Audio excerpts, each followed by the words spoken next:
Continued. Interesting. I want to talk about, because you mentioned 60 employees at that business. I'm sure you have more at the software company, obviously, and the other stuff you shut down, the agency, whatever. You find people through Instagram. How else do you find people, and how are you managing people? How do you pay people? What's your philosophy on that as you continue to grow? So hiring is probably the thing that I've done better than anything else, and it's the reason I'm in the position that I'm in. And it's also hiring and company culture. And I know a lot of people, because they want to sort of, they want to appear noble. They say, "Oh, I'm here because of my team." Like, no, like I really am. I'm not saying that. I wish I could take all the fucking credit. I really am here because of my team, simply because there's so much to do. I could never fucking manage it all. Yep. So my philosophy in terms of finding quality talent is, the thing is, most people think just because they're paying someone, that person should prove to them why, they're worthy. I am very cognizant, and I understand I always have to be communicating to the market why it's worth working for me, right, and working for my company. And that has nothing to do with money. There's someone in my company who I'm actually seeing tonight. I'm seeing a bunch of my employees tonight for dinner. Also, the other thing, I hate using the word employees. A bunch of my team tonight for dinner. And, we have a very cool company culture. Tomorrow, taking all my team, we're flying a nice Falcon, taking a jet to Mexico. And we're going to one of my employees' wedding, actually. So we have a very, very good culture at the company. And that does so much in terms of your hiring potential, because, that individual I mentioned, he got an offer. Yeah, I won't say it publicly, but he got an offer to work for a certain one of the largest people in the space to run their sales team. And he basically was going to get 1% of their sales team, which doesn't sound like a lot until you realize that 1% equates to $200,000 a month. Yeah. And yeah. So long story short, he turned down a $200,000 offer to work for my company. Pop bottles on the jet, Iman. And look, he does very, very well for himself, but definitely less than $200,000 a month. But my philosophy around hiring is, I always want to pay my team as much as humanly possible if they earn their stripes. I've got people in my company who make $500,000 a year, and there's many people who have had businesses and left their businesses or dropped their businesses to work for me because they make more money working for me, and they're not lonely as fuck. Being an entrepreneur is very, very, very lonely. And if I didn't have my team, I honestly would have retired by this point. Interesting. Yeah, it's very depressing just to make money and have no one to really experience it with. And of course, you can have your mom or your girlfriend or your friends, but really, does like your girlfriend fucking understand what it's like to make money? Like, really understand what it took to accomplish what? Like, yeah. The only people who understand are the people in your company, the people side by side who know all the struggle and pain it went to get there. So the other thing is, and it's very funny. I had, sometimes I'll hire for certain positions, right? Like, for example, my content redistributors, and we pay them $1,500 a month full time. They're full time at the company. And I specifically say, whenever I hire for those roles, do not apply if you're in the US, UK, Canada. I specifically say, if you are in Serbia, Romania, $800 a month is the average salary. If you're in South Africa, $600 a month is the average salary. If you're in Brazil, if you're in Togo, I don't give a shit. $60 a month is the average salary there. Because I actually have someone who works for me from Togo. If you are from these countries, please apply. Because they're getting paid 2 to 3 times what they would have been paid to commute an hour to and from work, and basically just work in a actual office corporate like a environment. No, someone in Brazil will get paid $600, $700 a month to work for a local agency. Oh, yeah, okay, cool. Right, cool, so they're getting paid $1,500 a month, 2, sometimes 3 times as much. Got you. And I had certain people, and whenever I do this, I'm like, 95% of people are like, oh, it's so admirable that you specifically try to hire and give opportunities to people in these countries. And then, but every once in a while, I'll get someone who's like, oh, so you're paying them less because they're from these countries. I'm like, no. If it was $4,000 a month, there would be no role full stop, because at $4,000, that role's priced out. I can't hire fucking a team of 20 people at $4,000 or $5,000 a month. The ROI on that, to grow my TikTok, which once again, look at my TikToks. You won't find any links. You'll find no links to any course, no program. Basically, my goal in life is to talk about my stuff or not sell my stuff as much as humanly possible, because I don't know. Like, I have some of my friends who are like, you could be making 2 to 3 times as much money if you kind of more aggressively promote your stuff. And I'm like, I don't know. It just, You got a long-term play there, though. yeah, exactly. Attention. Exactly. So, for me to have 20 people full time at $5,000 a month, It's just not, it doesn't make sense for that right. specific And department. that's why I hire so many VAs, and people are like, "Oh, you don't pay him, dude." I pay him pretty much almost a lot of them, like the video editors, double the normal salary that Substantially they get. more than what they would have been able to get, Yeah. right? So, and as I said, there's people in my company who have growth potential, and there's other people in my company where there's one individual specifically I can think of. I told them, if you're still working in this company in 2 years, I will fire you, not because I want to, but because you are destined for more like you have more growth potential, and at your current position you can't get that at this company. And I told them, if you don't leave, I'm going to fire you, and I will find you your next role, if you so wish. So for me, I like to be very honest as to what is your earning potential and your earning cap, because at the end of the day, I am in the world of business, and I can't pay someone $5,000 just because I'm like, I will say there's a lot of people in my company who are overpaid compared to what I could get, because I do like them, but that's because they've been at the company a long time and they've earned their stripes. Whereas if someone's new at the company, I can't pay you 3 times as much as what I could get someone who's actually more talented than you in a different country, just cause, right? So, it's, I guess that's also just the nature of my, my businesses. They're all online. So I do very, very well at hiring. And the other thing is, we have a very good culture, a very good company culture, because people in my team play chess all the time online. Earlier today, some of my team, they were fucking playing chess, and then they went to the gym. My team loves to do something called Murph, like the Murph challenge. It's like 100. It's like a army or Marines. Yeah, like, I've heard of that. Yeah. So like everyone in my team, no fat people allowed in my company. So no chance, bro. That's how they can actually do. What if they get fat while they work for you? How would they get fat? How would they get fat? They're just like, that's not the culture, Perfect. Like, because here's the thing. Yeah, we've got this culture where everyone gives their Murph time. So to give your Murph time, it's 100 push-ups, 100 pull-ups, 100 squats, 1 mile. Well, you start with a mile, 100 push-ups, 100 pull-ups, 100 air squats, and then a mile again. Like, and that might sound easy, but it's really tough. Yeah. Right? Like for most people, it takes 50 minutes, and like for your average individual, if they can even finish it, would take an hour. A lot of people in my team are doing it in 32, 34 minutes. So yeah, we have a great culture there, and that's because we ask very difficult questions when people join. I've had people, either me or my COO or sort of other people, my business partner, my software company, whoever's assigned to actually hire that role. A lot of times I get the final say. By the time they get the final interview, because whenever I hire, we get anywhere between 500 to 1,000 candidates and applicants. So we're strictly vetting for talent, but by the time they get to my stage where I'm speaking to them, or they just get a base check. Yeah, basically, or my CO or whoever's assigned to hiring that role, dude. We've asked people, have you ever cheated on your girlfriend? We've asked people, have you ever we'll ask how much money is in your bank account, and then they'll say a number, and then we'll get them to show it. And there was actually a person who came from a competitor of ours at one of the companies and was about to be such a good key hire for us. And he lied about how much money was in his bank account. I don't know why the fuck. By how much? Enough that it was like, by the way, it could have been $1,000 off. You know roughly how much is in your bank account, right?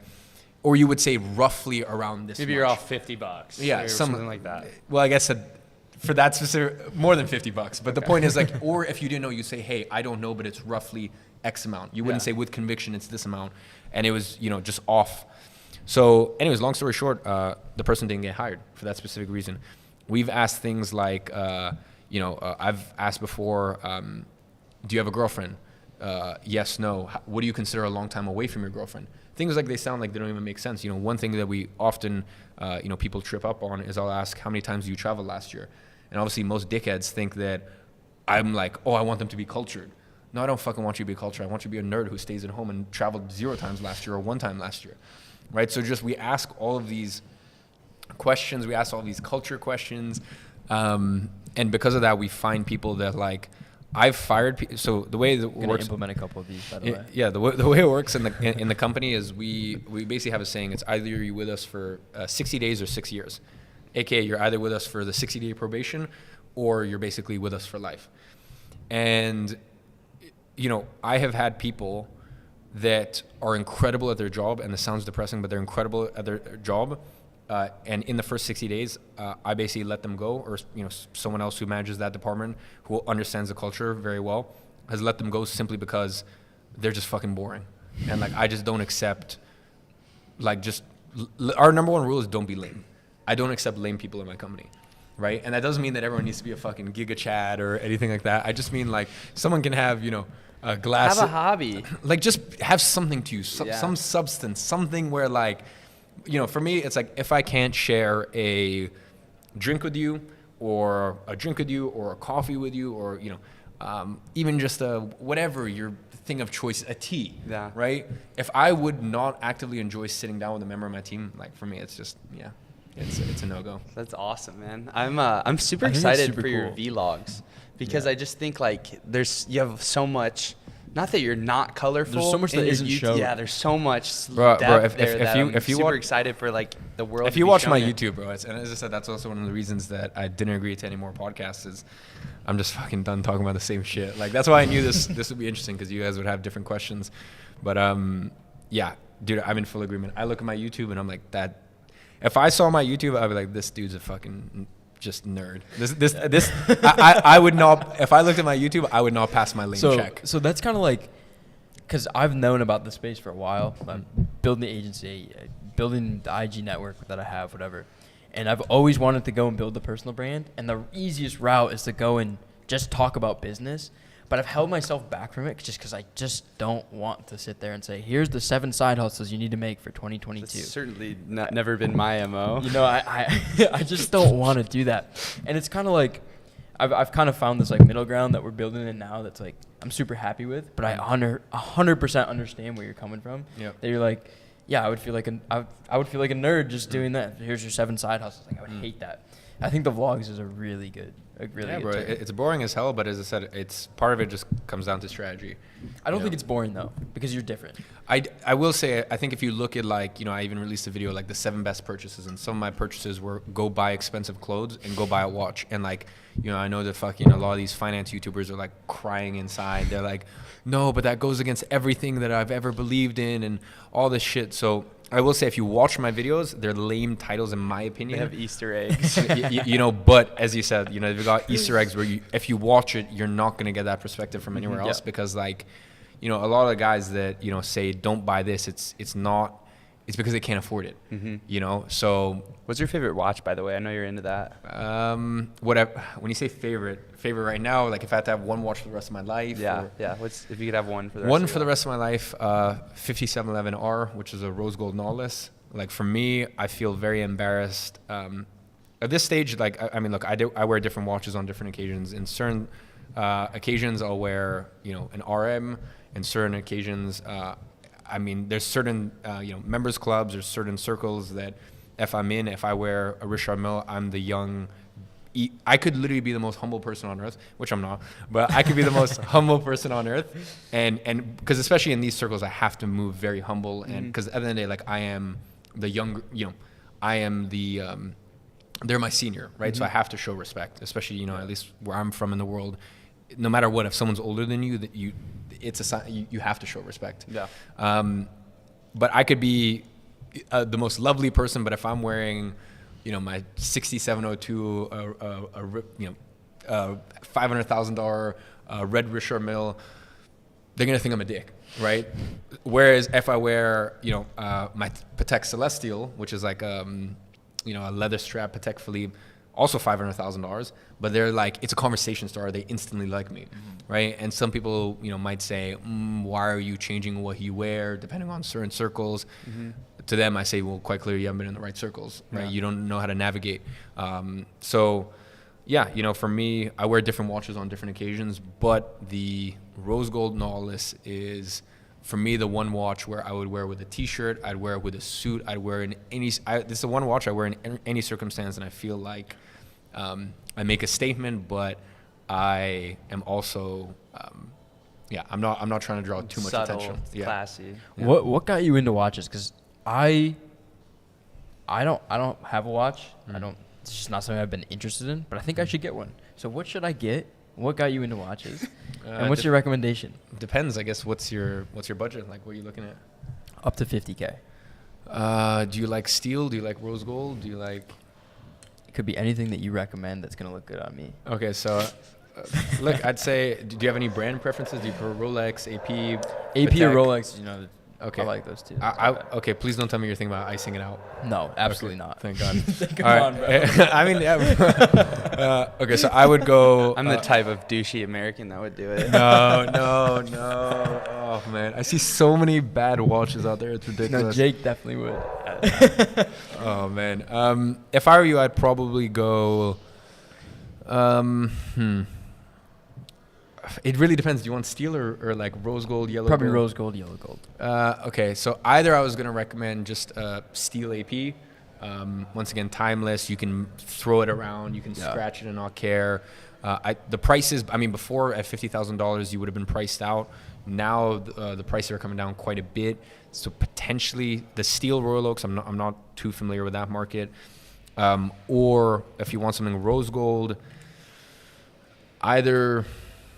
$50,000 you can get a rose gold Daytona. I'd say maybe a rose gold Day-Date chocolate dial.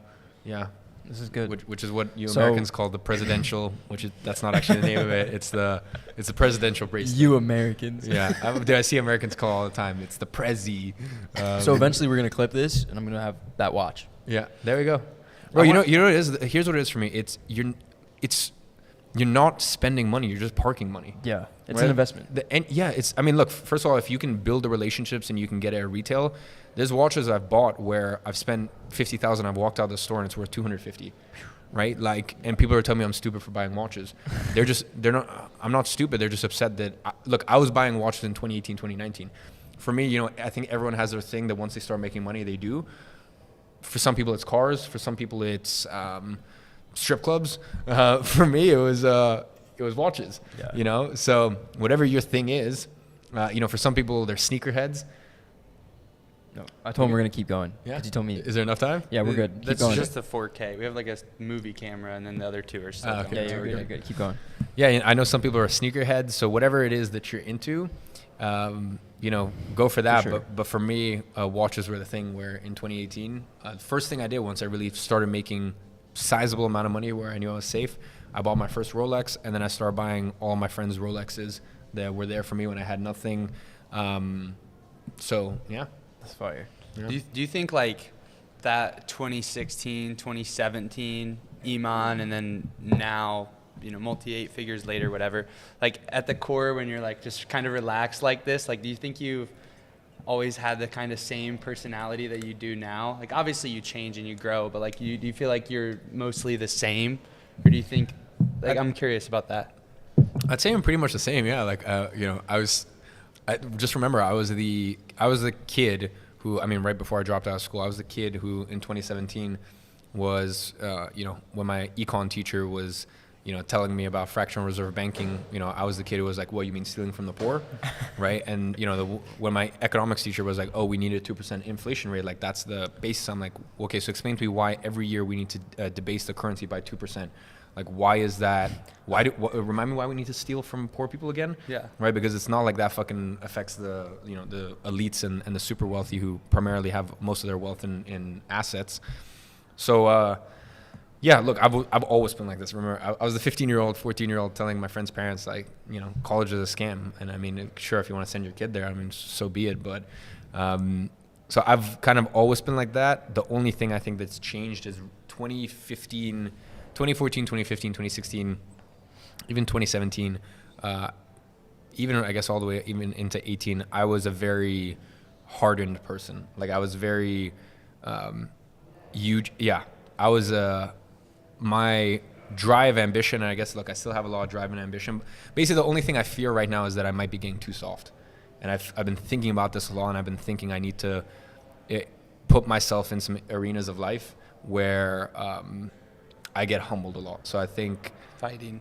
yeah, I've been thinking Fighting. next year I need to get a very, very, very big, like, I did 6 weeks of boxing. I hired a professional boxing coach in summer of 2020. And, I went to like the most fucking shithole area of Manchester possible. Specifically, I situated myself.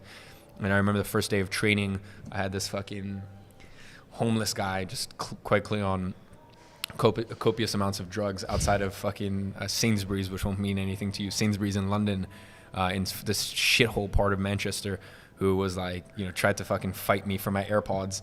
And I was like, fuck, man, I'm really in the mix of things.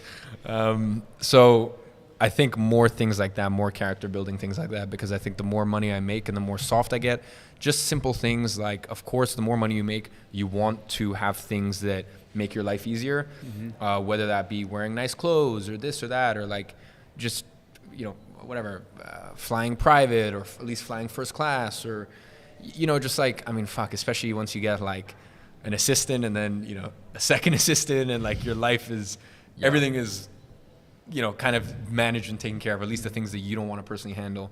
But part of me worries that, I end up soft, which I don't think I have yet. I still challenge myself. I remember at the end of 2020, I ran a marathon on 14-day notice, and I never run more than 4 miles, 5 miles in my entire life, just to prove to myself that I'm still strong. But I don't know. I worry I might become soft, or I am becoming soft. And I think interesting. That's super.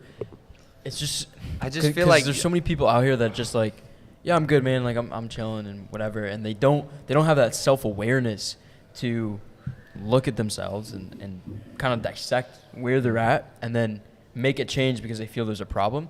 And I feel like that's probably why you've gotten to where you're at, is because you actually are self-aware of like what's going on, and like, oh, I'm becoming fucking soft. Like, I need to fix this. I feel like people, like there's just very few fucking sickos out there that are like, well, we talked about this the other day. There's just always something more. And do you feel like that? Yeah, like there's well, it's like first it's like the gym, and then it's like, oh, I need to get a lot of money. I need to get really good at business. But then I want the best girl, and then I want this, and then it's like, well, this is affecting this, so I need this now. And you just kind of like start collecting the chips of every piece. There's so few people that like just embody that fully, and it's dope to see. Because I don't know anyone else that's like, I don't know. I feel like the multi 8-figure guys are like golfing or chilling, and it's just like, dude, what the fuck? Like, fuck that. But I just think certain people are wired differently, and I do understand it. I do understand some people make their money and they want to fuck off and live the life that they do. But I think I think if you're ultra masculine, which I think all three of us definitely embody, it's not about the reward, right? It's about the fight and the struggle to get there, and I think that's why for me, I think I need to. It's a tough situation because the thing is, in life, validation does so much for a person, and I'm in a situation where I make money, so I have the validation of being able to walk into any store and quite literally buy anything I want, and I don't need to look at the price tag ever. So I get the validation from making money. Then I'm the idiot who gets to go on podcasts and get validation for how much money I make. Right, so I'm getting the validation of making money, as in the actual tangible results. I get the validation of talking about how much money I make, and then I go on fucking Instagram. I get the validation of course. Look, let's be honest. A lot of what we do in life, past a certain, hey, just protect, take care of us, take care of our mom, whatever your reason is. A lot of it is then to have, a good dating life, right? So then I go on fucking Instagram and I get my ego stroked there. So I guess for me, and my team is very good at. My team pushes back on me, and I always encourage them to do it. And the people close to me. I don't have any yes men or people in my echo chamber. But at the end of the day, like, I look at myself and I'm like, I still try to put myself in these situations. For example, the other day a couple months ago, I was playing with my friend. We were playing chess every single game. I beat him. We were playing tennis, and every single game he fucking whooped my ass. And I'm so competitive that, and like, we grade on each other a lot. Like, he was dogging me so hard, and you're just fucking rinsing me. And he's like, oh, let's play for money. I'm like, bro, I'm not going to fucking take a bet. I know I'm going to lose and all this stuff. And he's just like flaming me. So I got back to Dubai and I hired the best tennis coach I found. And we're playing in January. We're playing in January for $50,000. I'm like, fuck you in January. Cause when I say he's magnitudes better than me. Right. So I'm like, fuck you. Give me 3 months. Right. So I still have that spirit inside of me. and I still try to put myself in those situations where I feel like a loser and I feel like, fuck, you're really bad at this and you got to work on this. But I think there's nothing, and I experienced that in that 6 weeks boxing in Manchester, but I think I need that every single day in my life. And I need, I fear me becoming soft, and I've seen a lot of people that happen to, and I think there's no better way to mitigate against that than just getting your fucking face just gnawed in, just punched in. So I think it's been one of my favorite things I've done. It's start doing that. And we're about to go back. Yeah, this winter. Taking a couple of months off to work this summer. What would you guys recommend? I think MMA is definitely wrestling. Yeah, Wrestling for sure. yeah. Well, where I'm from in the world, that would make sense. Yeah. Yes. Yeah. It would. Yeah. So Yeah, definitely wrestling, and then but MMA wrestling combined. Yeah. I think It's that's like Muay Thai and wrestling, basically. Yep. To fuck people up. Okay. I want to touch on another point. You mentioned fractional reserve banking and all that stuff, and this is a question that I wrote down, and it's about where you think the current financial system is going, what you think's happening. Because I have my beliefs, I have my theories, digital currency, whatever. But what do you think is going to happen over the next 5 years? Because clearly something's happening. Clearly something's breaking in the financial system right now with all the currency printing, the fiat, whatever. And we can see it. We see it in Europe. We see it here and all that. So what do you think is going to happen? So, look, obviously central bank digital currencies are going to roll out. Yep. And that's just another way for them to basically decide, oh, you said this thing on Instagram. Okay. That's going to affect your MetaBucks have been deducted. Pretty much. So, it's a very scary, or even, obviously what they did in 2020 with these, stimulus packages, a lot of people saved those. And, it's a very scary thought when you have programmable money directly from the government, where it's like, hey, we'll give this to you, but you have to spend it within 60 days or that way it's gone. So it's a very sort of scary time that we're living in. Of course, the central bank digital currencies are going to be rolling out, and they've already done that. I mean, first of all, China's that's been in place for a few years now. It's the end of America's time, and it's funny I say that just as the U.S. dollar is on an absolute fucking tear, and for example, the pound is just getting. I think it's very temporary. Wrecked. It is, 100% is very temporary. And it's very interesting. Look, at the end of the day, the U.S. is coming to the end as the world's, powerhouse and the world's leader. It had its time, and I think Ray Dalio basically summarized it perfectly. He has a book called "A Changing World Order." Would definitely recommend everyone to read it. So I think basically the U.S. has an extra 10, 20 years, and then it's fucked. It's China's time. Do you think Dubai has that kind of because I know do you think it has that kind of potential like the Middle East? No, because I don't think it's big enough. No, here's what it is. The size of a country is basically determined by the size of its army, right? Like the U.S. dollar isn't backed by anything except for the U.S. army. Yeah. Right? Like it's not. The U.S. dollar has no value. It hasn't had any value since 1971. Yep. The only value it has is if you look at situations, for example, like Syria. The only value is, hey, if you try to go off the U.S. dollar, then we're going to bring peace to your country, right? Which obviously has nothing to do with bringing peace, but the U.S.'s own interests. So carpet bombing. It's interesting time. I think the UAE and I think the Middle East, there's a lot of money flowing there. There's going to be more money that continues to flow there, and I think it's going to become the new Switzerland, where they're very neutral. And it's a very good place to live if you have money, like the Switzerland used to be, and not so much anymore. And you even look at it, the way the UAE is with everything that happened in Russia, Ukraine. They were very welcoming to Russians. I think, look, as a not civilization, but like as a country is sort of on its tail end and coming towards the end of its dominance. For me personally, I wouldn't want to have my money there. I wouldn't want to have my base there. So that's what I see for the U.S. in the next 10, 20 years.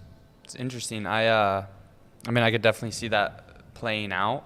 And I think maybe the UAE or whatever becomes that sort of sovereign safe haven where you can go and you can park your money and live a good life and have a family, whatever. It just scares me because I feel like if the U.S. goes down, then like you can pretty much write off Europe, in my opinion. Yeah. Like what's gonna like basically you're gonna be left with China. I don't think China is a place that anyone wants to live in at all. Like unless you just have zero taste, or I don't know. It just seems like it seems like a shitty culture to Well, me. yeah, you definitely Like you just very don't tyrannical. want to. You don't want to live in China, and I think that if like to me it's just scary because to me I feel like if the U.S. goes down, like everywhere else is gonna kind of follow. That's how I feel about it. Even though I completely abhorrently disagree with a lot of like the bullshit that we have done as a government in the Middle East, I feel like it still is kind of like that last little like peacekeeper for like humans actually making their own decisions and not just being slave bots. I don't know. I think Russia is going to be an interesting place over the space of the next. You're Russian, right? Originally Russian. Cool. Yeah, originally Russian, from a place in Russia called Dagestan, near the south. That's where like Khabib's Khabib's from. yeah, Yeah. yeah. Okay. That's why you mentioned the wrestling earlier. Yeah. So, I don't know. I think Russia's. I mean, people are gonna fucking hate me for this, but I'm a big fan of Putin, and he's very, he's Putin's. I kind of like Putin. Well, like, Putin's very, very, very based. And he cares about his country, like yeah, actually. He actually uphold like Christian families. Yep. They ban all the bullshit food. It's like, Yeah. No, it's pretty interesting. I think Putin really does care about his country. I think obviously everything that's going on there is very sad. I'm never a fan of war whatsoever. It's not a good thing to happen, but NATO doing what they did in Ukraine to me is like, if I don't know, maybe something like China and Mexico formed an alliance, and then China decided to put its missiles and its weapons, in Mexico, and U.S. goes, hey, I'm not okay with that. Yeah. Right. That's what happened in the Cuban Missile Crisis. Yep, pretty much. Exactly. So to me, once again, it's just another perfect example of like U.S. propaganda. It's fucking ridiculous. So, and by the way, it's not like this is the first broken promise. And by the way, I'm not saying this because I'm Russian. I don't hold a Russian passport. I never call myself Russian. I couldn't give less of a shit, right? Like I don't think any of us give a shit. We just want to actually live in like a world that's normal, that is ruled by logic and order. Yeah, and most people are not willing to, either admit they were wrong enough times to arrive at that point. Yeah, pretty much. So, look, I think a lot of the stuff, Russia. Yeah, look, obviously Russia has its issues. Here's what it is: it's Russia has its issues in the same way America has its issues, but at least Russia doesn't lie about its issues, right? Like at least like, the thing that's, I guess this kind of parlays into like why I have an issue with America, because like people are like still think it's the land of the free, and I understand, in our world at least no one actually thinks that, but a lot of America actually believes like we live in a bubble. We're just, we're right, and at least like I feel like the thing is, it's one of the reasons why like it's funny, even the whole C-19 stuff happened. I called my mom, and I was in Cape Town at the time, and I called her, and I'm like, oh, like, how you feeling about all this stuff? And she was like, I don't understand. It's just the flu, right? And she's like, because the thing is, my mom grew up as the youngest of seven in the Soviet Union, so she understands what government propaganda looks like, and she understands our government will always lie to us. No matter how good a government is, they will always find a way to twist the truth, right? So at least like I feel as though Eastern Europeans are wise to it, right? Like they understand, they always have some sort of apprehension around, what the government is feeding to them. Whereas Americans are like, just lap it up. They're like, yes, CNN, like, cool. And then I get labeled the extremist for not following along with that. And it's funny because us, like, the people who, I mean, obviously you don't live here, but like the circle, space, whatever that we all kind of reside in, like, we're all utilizing America to the max. Like the benefit to me of America is the fact that it's an economy, and it's the biggest one with the biggest gulp drinks, and people want to buy everything. Like that's American is an economy at this point, and all the people who are leveraging it the most see it for what it is at its worst, which is really hilarious. I don't know. What do you think happens when the U.S. dollar crashes? What reserve currency is it? Is it Chinese? Is it probably not Russian, or is it like some different world reserve currency from the IMF or the World Bank or something crazy? It's the Gentlemen's Croquet Club. They're the only ones left. I don't know. Honestly, dude, I don't know. Like, I don't know. I don't know if one comes around that's actually backed by gold again. I can't tell you because it's. We'll see. We'll see. It's a shit show. We'll see because it's a shit show, and I'm always in two minds because I'm like. have they planned that far ahead? Because it's very clear that they want the collapse of the U.S. Yep. But I don't know, is that on purpose, or is that a plan always that's, a question that's I have. backfired? It's always a question I have. Is it done on purpose, or is it just incompetence? Mhm. Like, I think it's a mix of both. I think they fake the aliens. It's in like 2 years. We don't even have to worry about it. Yeah, I think this has been really good so far. We have one of our cameras that's turned off because we went over the time limit. Logan, do you have anything else you want to ask while we're here? I have one more question, and it's esoteric. You probably are like, where did you even get this from? I want to hear about your ayahuasca experience. Sure. Could you tell us, like, what was that like for you? What were your big takeaways? Did you enjoy it? Look, I think from as long as if you're open to psychedelics, Mm-hmm. you'll know when the time is right. Like I also bear in mind, I think I did LSD for the first time when I was 14 years old. Wow. So like, yeah, I did LSD for the first time when I was 14. Wasn't expecting that. No, I wasn't. I did shrooms at 16. I think 15 is when I did coke and MD. What and got all you those into, like, why'd you decide I to don't do know, LSD at London, 14? I don't know, actually. Like, I wish I could tell you. I don't know, but I remember ordering it on the dark web and it arriving to the house and like paying with Bitcoin and all that stuff. Yeah, I don't know what it was, but I think as well, like that was a very good experience doing drugs early on. Like I've done every single drug under the sun by the time I was 17.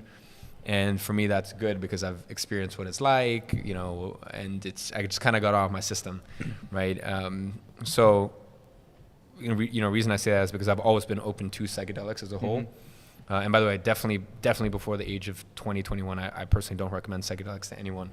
I think you're still building your ego, and I don't mean that in a bad way. You're still building your ego and your sense of self, and I just think psychedelics. I would agree with that completely. Yeah, psychedelics can open your worldview up, but at the end of the day, if you're still at a place where you're building your worldview, and I think those years are very important to like build your worldview and sort of build not only your worldview but your sense of self.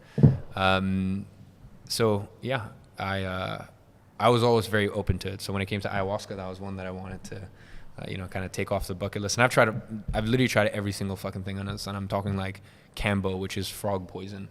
Like I've had fucking, I'll show you the photo. Like I had like 7 things of like circles of like frog poison burnt into my skin. And that's not pleasant. That's not a fun one. So, I've tried pretty much about everything. And as I said, ayahuasca is, if you're open to psychedelics as a whole and you realize that psychedelics, look, coke is for degenerates. So I hate coke, right? MDMA, I actually quite like. I think it's great. But it's, time and place, and, your brain is going to be fried for the next couple of days, right? So it's like time and place. It's an amazing thing to feel union, to feel love, all this stuff. And the thing is, like coke, MD, like these are kind of like degen stuff, right?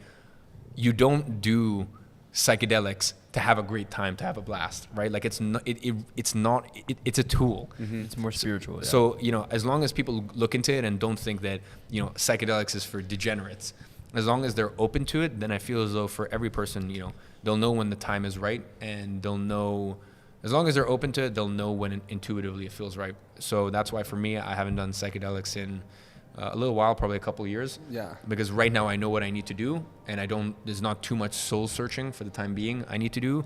So I don't need something that kind of opens up that portal and opens up that part of my mind. But That's kind of why I asked. I'm kind of in the same boat. Like 2020, I did shrooms like a good number of times, whatever, super beneficial and useful.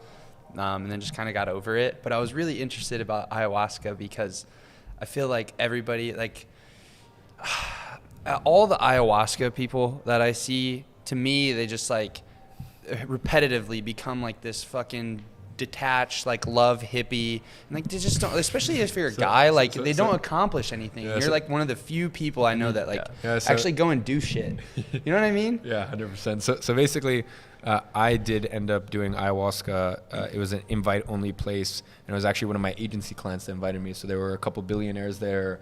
Everyone was all very wealthy, and the reason why is because everyone could relate to everyone, right? Because the thing is, yes, if you're with like a fucking, someone who works at Wendy's, not in a degrading way, but like someone who works at Wendy's or any sort of job, like that life, of course, has its own pressures, but not like the pressures of having 50 people. It's just different. Yeah, it's very, very different. So yeah, for that reason, it was, I ended up going to the right place, which is very good. Yeah, I would recommend it to you because I don't think you're going to go off the rails, but also pick the right time and place, pick the right group you're going with. And I think the main thing about ayahuasca that's nice, I did 3 times in 4 nights, is you do I forget the actual name of it, but you have to do, basically a cleanse 14 days prior. Right, so you do the cleanse 14 days prior, and you do ayahuasca, and it's with a shaman, and hopefully you have a very good shaman.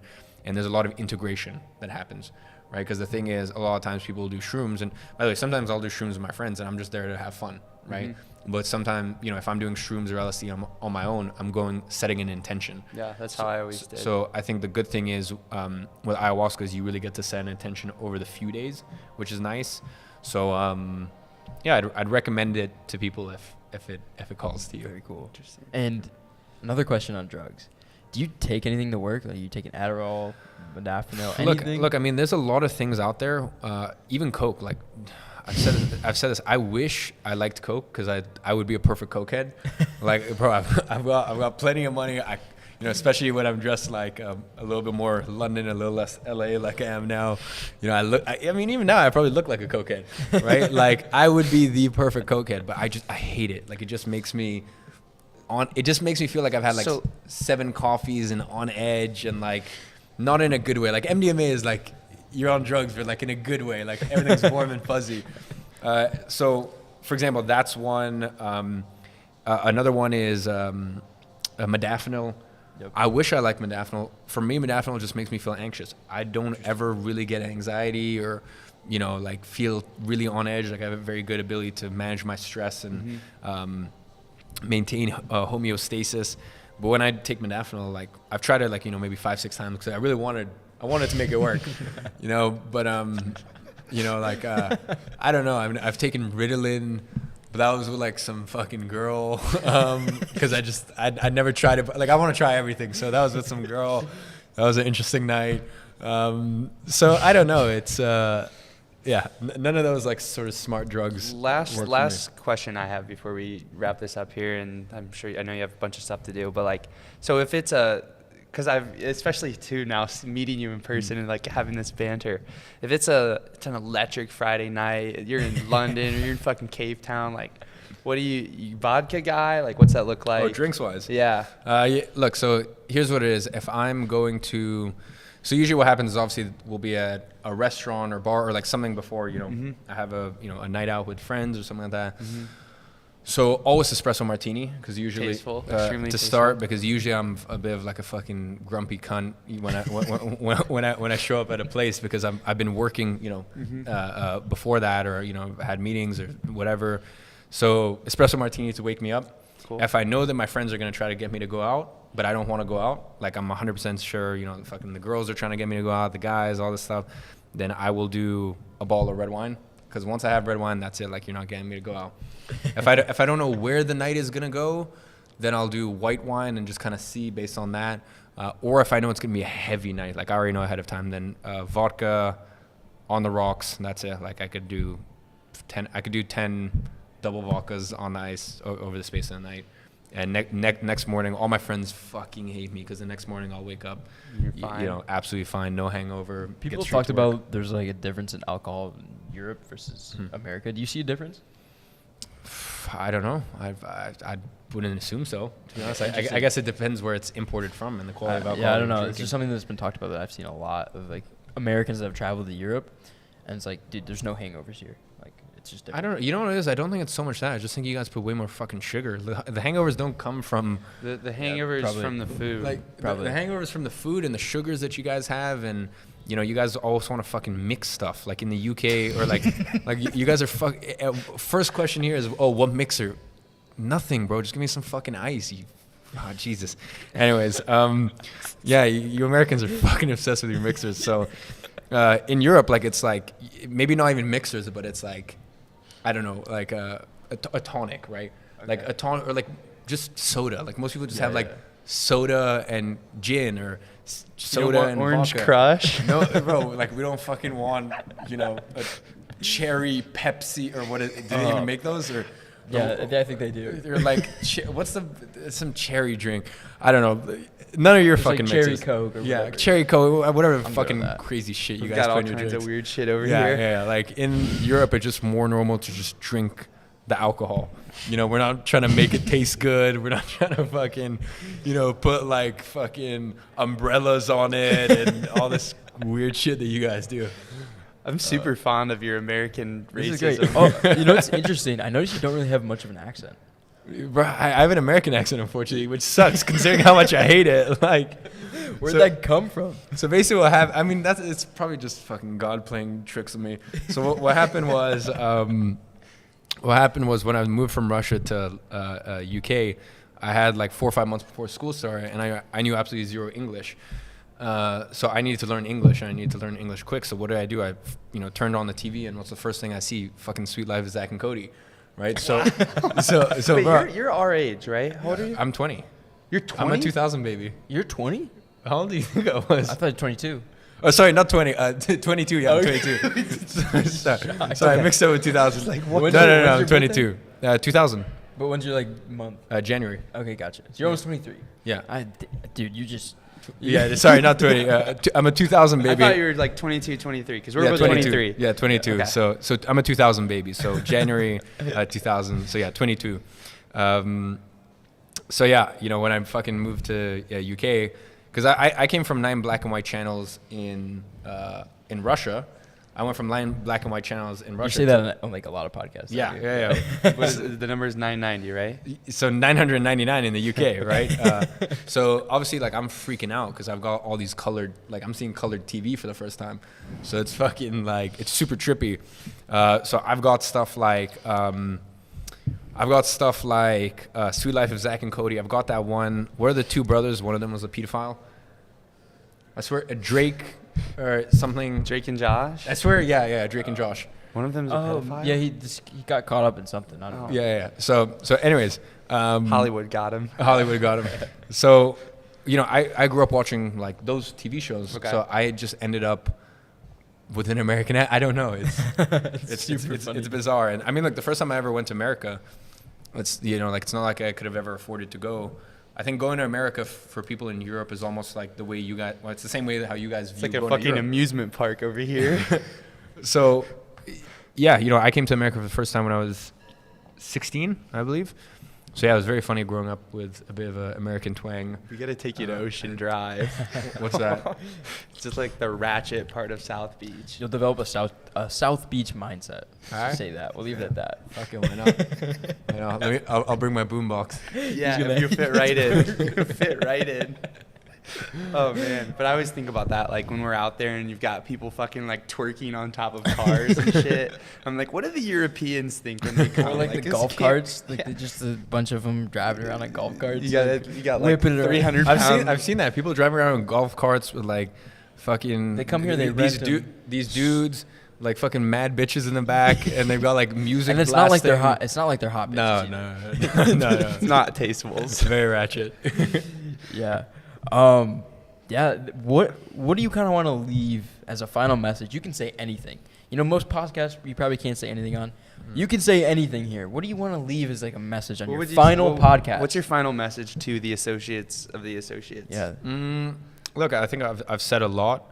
I think the most important thing, and hopefully people have looked at, I'd say probably the most important thing for people to take from this is you're watching someone where, I know a lot of people want a similar sort of life to me, whether that be the money, women, travel, this, that. And you're looking at someone who understands that he needs to humble himself. And I'd say that's probably the biggest thing, because I think on Twitter you also grow depending on how much you flex. Like that's one thing I've noticed is like Twitter is like, but like I like it. Like I like when I see someone who's braggadocious on Twitter, I'm like, fuck it. Like I don't know, like talk your shit, but just as long as you don't fully believe it in a sense, like as long as you don't let As long that. as you're having fun with it. Yeah, and as long as you don't let that become, you genuinely don't believe, you're not so engulfed in your own sauce. Yeah, you see, like I did my research. Yeah, oh, okay. Right? So look, as long as you're not so engulfed in that you genuinely believe that you're this Messiah, that you're God, right?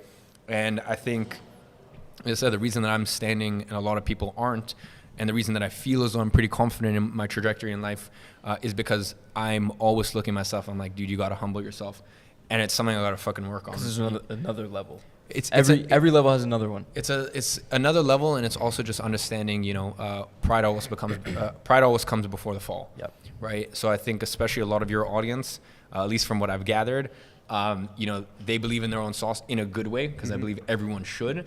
But as long as you still understand that it's equally important to humble yourself and put yourself in situations where your ego is humbled.